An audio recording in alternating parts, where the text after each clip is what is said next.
Cristiano Ronaldo ও Sadio মানের গোলে defending champion আল ইত্তিহাদকে ২-০ গোলে হারিয়ে সৌদি প্রো লিগের শীর্ষ স্থান দখলে রেখেছে আল নাসর। গতকাল রাতে কিং আবদুল্লাহ স্পোর্টস সিটি স্টেডিয়ামে এ জয়ের ফলে মৌসুমে টানা ৪ ম্যাচে পূর্ণ ১২ পয়েন্ট নিয়ে লিগ টেবিলের শীর্ষে অবস্থান করছে জর্জ জেসুসের শিষ্যরা। অন্যদিকে সমান ম্যাচে ৯ পয়েন্ট নিয়ে দ্বিতীয় স্থানে আছে ইত্তিহাদ। এদিন ডিফেন্ডিং চ্যাম্পিয়নদের বিপক্ষে বল দখলে পিছিয়ে থাকলেও আক্রমণে আধিপত্য ছিল আল নাসরের। ম্যাচের প্রথমার্ধেই জোড়া গোলে এগিয়ে যায় তারা। নবম মিনিটে পেনাল্টি এরিয়া থেকে দারুণ এক ভলি শটে দলকে লিড এনে দেন সাদিও মানে। এ সময় ডান প্রান্ত ধরে আক্রমণে উঠে তাকে আলতো ক্রস বাড়িয়ে দিয়েছিলেন কিংসলে কোম্যান। এরপর ১৩তম মিনিটেই ব্যবধান দ্বিগুণ করতে পারতেন CR7, কিন্তু সতীর্থের ক্রস বক্সে পেয়ে হেড নিলেও সেটি লক্ষ্যে থাকেনি।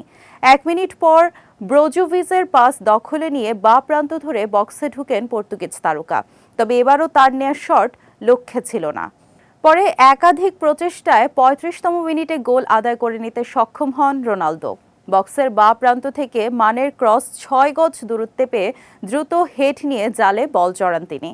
চলতি প্রো লিগ মৌসুমে এটি তার চতুর্থ গোল, যা তাকে লিগের দ্বিতীয় সর্বোচ্চ গোল স্কোরার বানিয়েছে।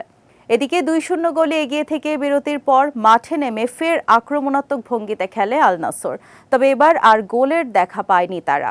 রোনালদো, কোম্যান ও ফেলিক্সরা বক্সে একাধিক সুযোগ পেলেও জালে বল জড়াতে ব্যর্থ হন।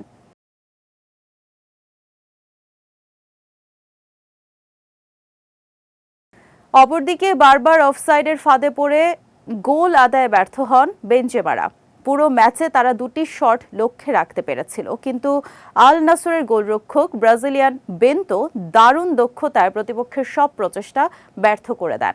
আর এই হারের মধ্য দিয়ে লিগের ঘরের মাঠে টানা ১৯ ম্যাচের অপরাজিত ধারা থেমে গেল ইত্তিহাদের।